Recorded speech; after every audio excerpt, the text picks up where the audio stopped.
So today on Food Farm Talk on CFRU, we're finding out more about the Farmers for Climate Solutions campaign. We're talking to Katie Ward, the National President of the National Farmers Union, and Brent Preston, President of the Ecological Farmers Association of Ontario.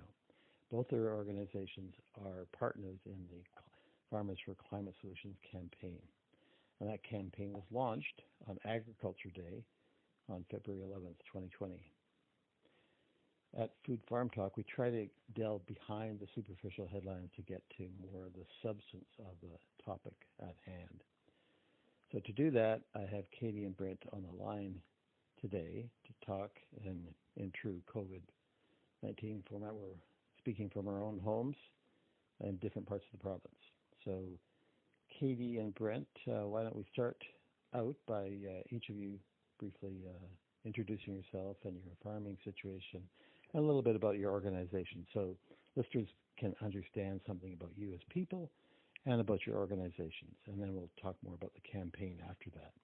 Sure, thank you. I farm in Eastern Ontario. I raise sheep and pigs on pasture, and I sell my lamb and pork products at farmers markets and to a few restaurants, which is currently obviously undergoing some marketing rethinking in these physical distancing times that we're living through. So representing the National Farmers Union, we're a grassroots organization working on behalf of farmers for a food system that respects the dignity of work on our farms and ensures an economically fair and environmentally sound food system so we can continue to grow and raise food.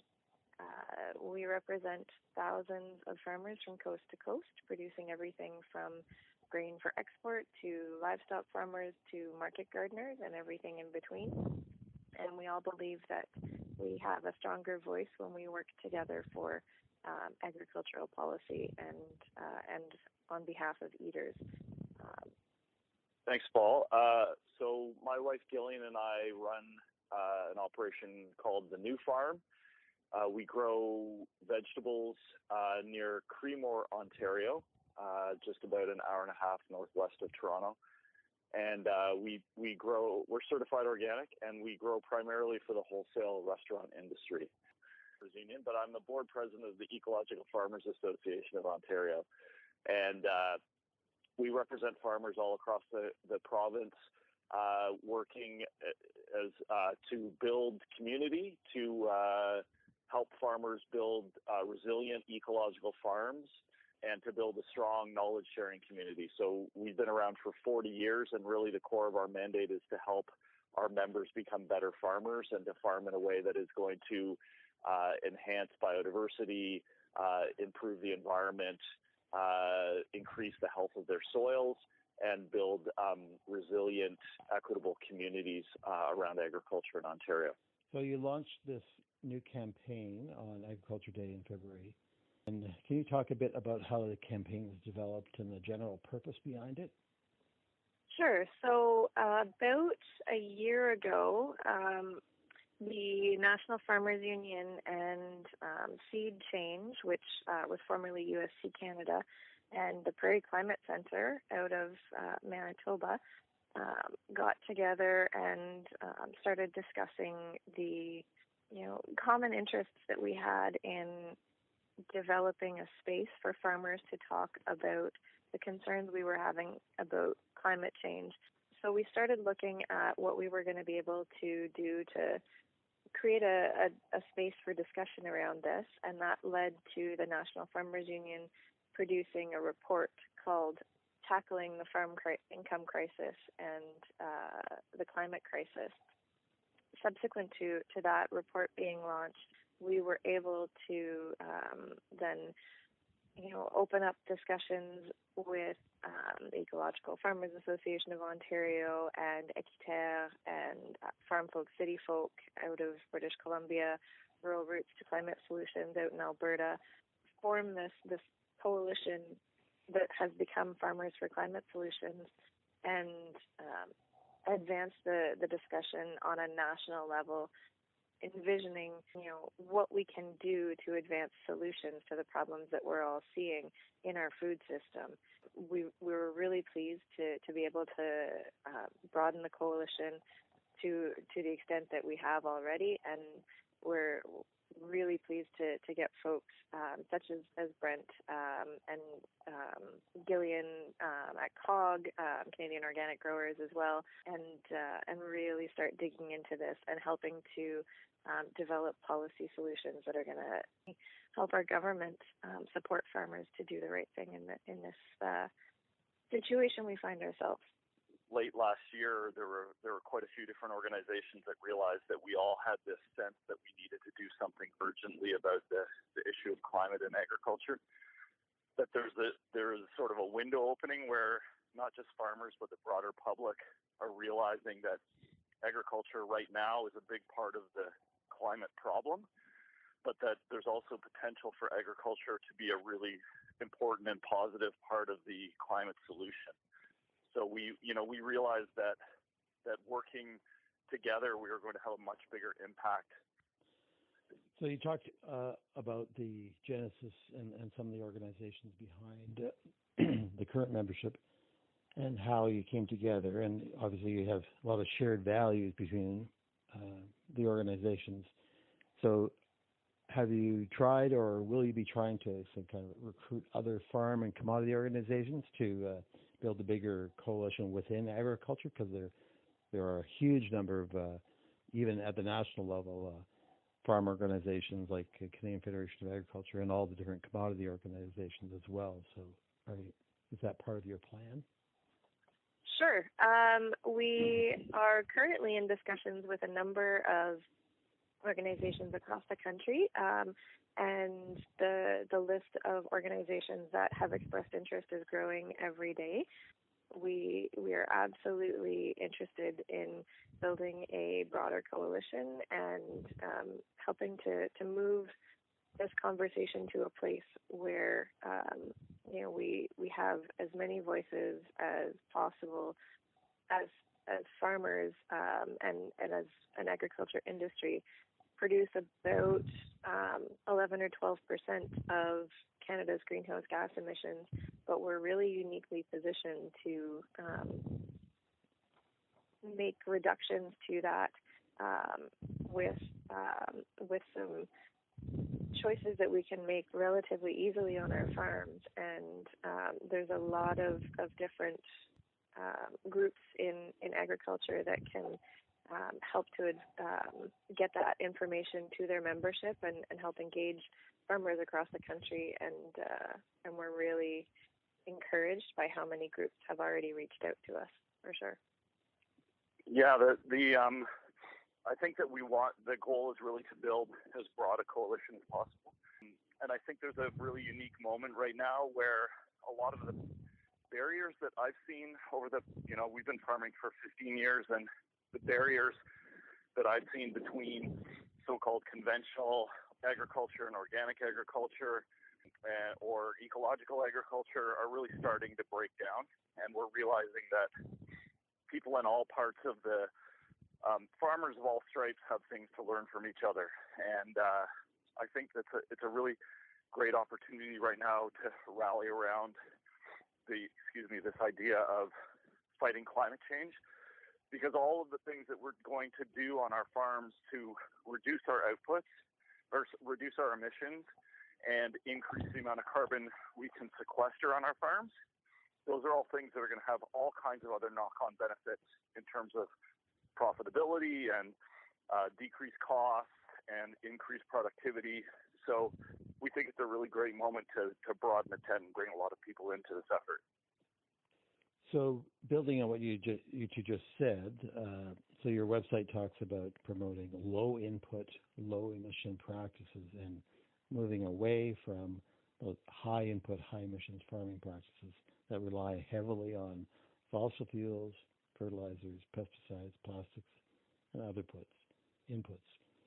So I'd like to unpack that a little bit, and maybe you can talk about what you mean by that, and both yourselves and your organizations. Sure. So I think some of the really important work that the National Farmers Union has done in their tackling the farm crisis and the climate crisis report is to really clearly illustrate that high input agriculture is high emissions agriculture. So the carbon and other greenhouse gas emissions that we're seeing coming out of the agriculture sector primarily derive from the use of the high use of agricultural inputs. And it's also this high input model of agriculture that's been promoted for decades now in Canada that is really the fundamental cause of the farm income crisis. So farmers are bringing lots of money in through their operations, but almost all of it is going to pay for, seed, fertilizer, machinery, equipment, interest on debt. It's all, the NFU is illustrated that something like 97% of all of the gross farm receipts are being paid out for inputs of one description or another. So we feel that by finding new practices on the farm that can reduce our reliance on these inputs, we're going to both make our farms more profitable and decrease our emissions. So that's really the one of the core ideas behind this campaign is that low input agriculture is low emission agriculture, and it's also more profitable agriculture. So, Katie, maybe you can add your perspective to that. And I guess what I'm also thinking about is there's lots of farmers who rely on these kinds of inputs just to make a living, and how you bridge that gap, because they would not necessarily be attracted to that kind of messaging. So no, and you're absolutely right. Part of the reason that we were so enthusiastic about the research that led to this report that we put out, the research has really shown us that current practices or recently adopted practices like following the 4 R's for nitrogen fertilizer, about making sure that you're not overusing inputs because you need to have the scientific information to use them appropriately. You can reduce your application. And I use nitrogen fertilizer as an example because it is one of those unique inputs that has all 3 of the main greenhouse gases, being nitrous oxide and methane and carbon dioxide, in both production and as an after effect of its use. You can reduce, if farmers across Canada, reduce their nitrogen fertilizer usage by about 15%, following good practices, they can see very little, if any, reduction in overall yield, but reduce their input costs by about $850 million, which would be a huge help to the bottom line of farmers that are struggling with very little net income. And that's the key financial struggle. We wanted to build a business case for doing the right thing by the environment. And we really think that a lot of the information that we've put together shows, when you dig into it, that we can make relatively simple, if not necessarily intuitive, changes on our farms that are going to help us be more financially stable on our farms. That being said, though, we do need to make clear that we're not saying, go back to Little House on the Prairie. This is not just a, everybody's going to have horse-drawn agriculture to reduce their fossil fuels, and then farming is going to be great. That's not what we're calling for at all. We are talking about using science and technology and as appropriate on our farms, to produce the good and healthy and environmentally sound food that we need to feed Canadians, and where necessary and appropriate, maintain our export markets. But we think that farmers need to know that there is a business case for environmentally friendly and climate-friendly agriculture on our farm, we can make this case to government as well to increase our climate-friendly agriculture policy. And when I say increase, I mean initiate, really. Quite frankly, our government policy has not, up until recently, had that climate lens applied to agriculture. And we, as a group in Farmers for Climate Solutions, really feel like as we develop our policy recommendations for government, that needs to be the baseline. That we really start advocating that government policy has a place in how our agriculture industry is structured, and that government policy really does need to take into account the climate crisis and what farmers both are dealing with in terms of the interruptions that we're facing on our farm from extreme weather and such, as well as the solutions that we can provide, and helping to provide information to farmers and incentive to farmers to make these changes on our farm. Well, that's great. I think that helps clarify, gives us a little more detail on what you have in mind beyond the generalities. And so we're switching there to government policy. So, and as you say, you're advocating for new innovative policies beyond what we have now to help farmers fight and adapt to climate change. So maybe you could talk about the kinds of things you have in mind for those innovative policies, or the process you'll use to kind of come up with those to propose to federal and provincial governments.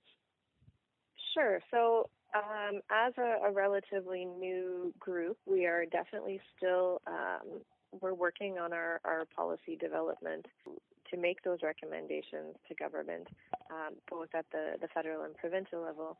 But one thing that we all agree on as collaborating organizations is that government policy agriculture policy needs to be looked at through a climate lens.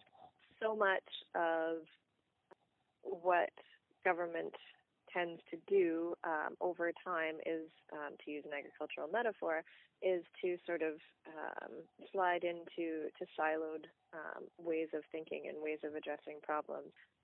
We do need to have a bit more of a holistic view of things. One perspective that the National Farmers Union brings to the Farmers for Climate Solutions collaboration is that we really feel that there's a place for government to re-implement extension services and information provision for farmers as a neutral and scientific body to provide this information to farmers about what they can be doing, and to recognize that current agriculture policy incentivizes a model that drives farmers to just always produce more and more and more. There needs to be a focus on externalities that come with that, costs that aren't necessarily accounted for, that our environment is paying, and that are sort of coming home to roost on our farms in terms of extreme weather. So, as Katie said, we're in the very early stages of developing this coalition, and we're still sort of in the active policy formation phase of development of this campaign. But there are a few sort of overarching ideas that are clear from the beginning. We talked about the need for a lower input model of agriculture. I think there's also a consensus among the groups that a focus on soil health is really important. So soil health is sort of the center point that brings together a lot of these ideas about mitigating climate change, making our farms more resilient to climate change, increasing our profitability and improving farmer livelihoods. So we're going to be looking for government policies that really reward farmers for taking care of their soil, that encourage farmers to do that, that provide them with the science and the knowledge that they need in order to be the best stewards of their soil. So when we talk about switching, trying to reduce our inputs, if we can increase soil organic matter in our agricultural soils, we can, it's a demonstrated fact that we can then reduce the amount of fertilizer inputs that we need in that soil. That has an environmental and climate benefit. We can increase the soil's capacity to absorb water in heavy rainfall events, which makes us more resilient to the effects of climate change that we're already seeing. It can improve yields and increase profitability that improves farmer livelihoods. So we get all of these co-benefits from having really healthy living soils on our farms. So, but implementing these kind of practices that promote healthy soils, they're not free, right? Farmers have to experiment. They have to perhaps buy new equipment. They have to learn new methods that they might not have used before. And so these are all areas where government can provide support, financially or technically through information to help farmers make that transition. Why don't we end up with this last question on climate policy, as you've already the existing climate policy we get from the federal and provincial governments has not had much for agriculture, as you've already alluded to. In particular, the federal climate plan, you have a national campaign, so let's talk about the federal government. So the federal climate plan is the pan-Canadian framework for clean growth and climate change, and it had very little to say about agriculture, but it did defer to the Canadian Agricultural Partnership as the main mechanism for implementation, and we're seeing implementation of some work on, particularly on soil health in Ontario, related that comes out of the Canadian Agricultural Partnership. But the Trudeau government has promised a new climate plan, a more ambitious one soon. Given what you've been talking about so far, are you putting a lot of eggs in that basket to try to get more from the Trudeau government in their forthcoming revised climate plan? And the kind of things you've been talking about so far, are you hoping to get some of that in this new plan with some greater mention of agriculture in that forthcoming plan? Yeah, absolutely. So there's a few different avenues that we're going to pursue. We'd like to see a bigger role for agriculture overall in the Canadian government's climate action plan. We would like to see, as Katie said before, a bigger emphasis from Agriculture and Agri-Food Canada on climate change. We think that the Canadian Agricultural Partnership is absolutely a vehicle that could be used to implement a lot of these policies. We're looking very, very carefully at CAP right now, sort of hoping that I think it's 2023, the new Canadian Agricultural Partnership will come into effect, and we hope that there's a big emphasis on climate change mitigation, emissions reduction, and building resilience to climate change. So, for example, climate-friendly agricultural practices could be incentivized through the different parts of the CAP program, through agri-insurance, through agri-invest. There's lots of mechanisms in there already that could be used to incentivize the kind of practices that are going to reduce agriculture's impact on climate change and make our farms better able to withstand the effects of climate change. So all of that stuff is on the table, but I think there's also opportunities with Environment Canada, with the federal government commitment to plant 2 billion trees in Canada over the next 10 years. Agricultural land is a big chunk of the land mass of this country. And if we're going to plant 2 billion trees in the country, it would be great to get a bunch of those on farmland, because we know that windbreaks, shelter belts, wood lots, these are all things that can have big environmental benefits on farms and have big benefits for farmers in terms of their productivity and resilience. So we're looking at the whole gamut of policy options. Katie, maybe I can get your perspective, and I'll just throw in a tidbit that despite the Trudeau government's commitment for a new climate plan, the mandate letter for Minister Bibeau did not mention climate change at all. Yeah, so to build on that a little bit, one thing that we've noticed recently is that the federal government is, in combination with their provincial and territorial counterparts, undergoing a review of the business risk management programs for agriculture, and farm groups across the country have been in chorus, basically, to explain to the government that current disaster relief programs under agri-stability, for example, are simply not working, and especially in the face of the major weather disasters that farmers have been experiencing in the last couple of years. And so one thing we have pointed out at the National Farmers Union to the federal government as they're reconsidering this is that we really need to be at pains to understand that good climate planning and practices and policy for agriculture have an aim that we are going to undergo fewer disasters in agriculture going forward. If we can work towards a more stable climate situation, then farmers are not going to be needing to rely on as much disaster insurance as we are currently seeing in a system that is really just not set up to deal with the instability that we're facing right now, but that we can plan for future success and that are going to assist farmers in doing the right thing by our environment, and that are going to help farmers be more profitable, because we'd all rather be able to make money farming and be good stewards of our environment and good stewards of our land while we're farming, as opposed to facing weather disasters and having to rely on relief programs that currently aren't functional in the system that we're facing.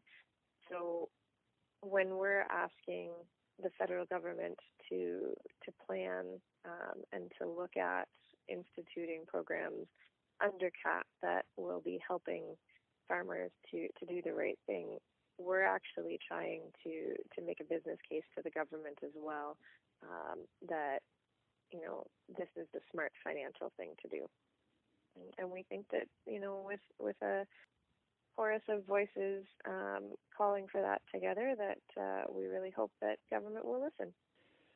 Well, that's great. I appreciate your perspective, and I think this has provided a lot of good substance for discussion and getting people thinking in more depth about what could be done at the federal level in particular. So thanks, Katie and Brent, for taking the time to do this on a Sunday or Saturday morning, rather, and time from your day. We'll look forward to future developments in this campaign and the growth of the coalition to broaden out to other groups as well. So we'll keep track of your campaign and maybe follow up with you in the future. Yeah, if I could just say thank you very much for having us today, but also I would encourage your listeners to go to farmersforclimatesolutions.ca and check out the information we have and the videos that we've posted, and you know, click on the Take Action button, and you can take action on your farm, and you can share our information with farm groups that you might be part of, and we're happy to have lots more conversations. I'm Paul Smith. I'm one of the hosts of Food Farm Talk here on CFRU 93.3 FM in Guelph, Ontario, Canada, and on podcast. You've heard the show today about Farmers for Climate Solutions. You may have your own thoughts about it. Please leave those thoughts on our social media feeds. We won't be doing as many shows in the middle of the COVID-19 situation, but we will produce shows as we are able. So stay tuned for our next show, and thanks a lot for listening to today's show. Stay safe.